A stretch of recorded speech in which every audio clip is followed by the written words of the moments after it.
She's the swimmer who created shockwaves across the country, 23-year-old Lia Thomas. Lia Thomas pulling away. The UPenn swimmer making history in March as the first known transgender athlete to win a Division I national title. But her athletic achievements on the women's swim team igniting fierce debate over fairness in women's sports. It is just not fair. When it comes to competition, it's just not a fair fight. Throughout the controversy, Thomas has largely remained quiet until now. I knew there would be scrutiny against me if I competed as a woman. I was prepared for that, but I also don't need anybody's permission to be myself and to do the sport that I love. Assigned male at birth, Thomas grew up in Austin, Texas, where she says she fell in love with swimming when she was just 4. But as she grew, she says she felt increasingly disconnected to her body. I didn't feel like I was a boy. I was like, this isn't me, this isn't who I am.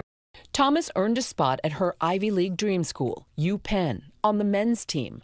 But by her sophomore year, she says her gender dysphoria left her depressed and suicidal. I was barely going to classes. I could really barely get out of bed. And I said, I can't live like this anymore. I want to be able to do things I enjoy. Even if it might cost me my swimming career. Yeah, and that's part of what kept me from transitioning for so long, is I wasn't sure if I could continue swimming and doing the sport that I loved. Thomas began HRT, hormone replacement therapy, in May of her sophomore year, 2019.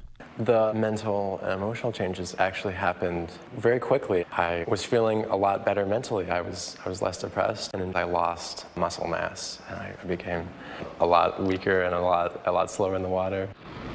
After following NCAA guidelines of a year of hormone therapy to change gender categories, Thomas started her senior year on the women's team. But her success in the water was met with outrage leading up to the NCAA championships. Her critics say she jumped in the rankings between the men's and the women's team. And there are some who look at the data and suggest that you're enjoying a competitive advantage. What do you say to that? There's a lot of factors that go into a race and how well you do. And the biggest change for me is that I'm happy.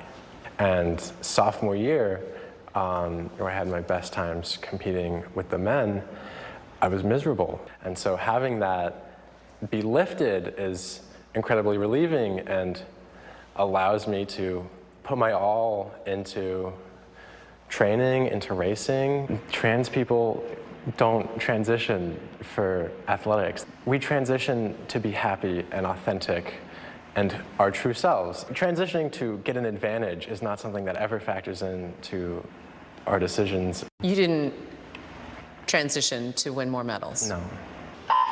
Thomas quickly became a lightning rod. 16 of her own teammates and some of their parents wrote anonymous letters arguing Thomas posed a threat to women's sports.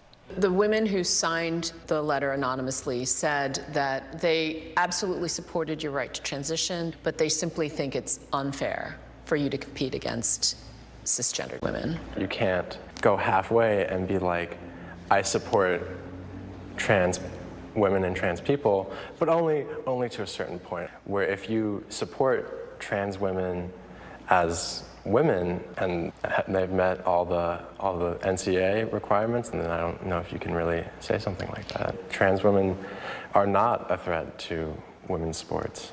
While the science on transgender athletes is new and evolving, some medical experts say the effects of higher testosterone during male puberty may never be fully erased. What are the physical aspects that trans women may not be able to roll back with hormone therapy? Obviously, issues related to body size, airway size, hand size, foot size, perhaps bone density, and so forth. But I think the main thing is just the interactions of exercise training and skeletal muscle.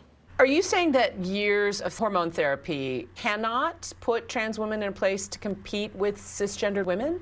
I think that evidence so far would suggest that periods of a year, 2 years, 3 years, 4 years is probably insufficient. There is this concept of the legacy effects of testosterone, and that can't ever be zero. Should that eliminate or disqualify transgender women? I'm not a medical expert, but there's a lot of variation among cis female athletes. There are cis women who are very tall and very muscular and have more testosterone than another cis woman, and should that then also disqualify them? In January, the NCAA updated its transgender athlete eligibility guidelines, saying each sport's governing body could make their own rules. Later clarifying it wouldn't impose the new rules mid-season, clearing the way for Thomas to compete at the NCAAs. It was an incredible experience. To be able to fulfill that personal goal and be at that meet, as well as competing as my authentic self, was just such an amazing experience to have these things that I've been working towards for so long all come together. Are there Olympics in your future? It's been a goal of mine to swim at Olympic trials for a very long time, and I would love to see that through. Now her college swimming career is over. Lia just graduated from UPenn and is getting ready for law school, perhaps a future career as a civil rights lawyer advocating for trans rights, George. And JuJu, did Lia ever think about quitting swimming? Absolutely. She said that she was so depressed when she transitioned, she thought she gave it up even if it would cost her her swimming career. And of course, critics have said, if you just stop swimming, no one would have a problem. And her response to that is, people are going to have a problem with me no matter what I do, so I don't want to be forced to give up my identity as a swimmer.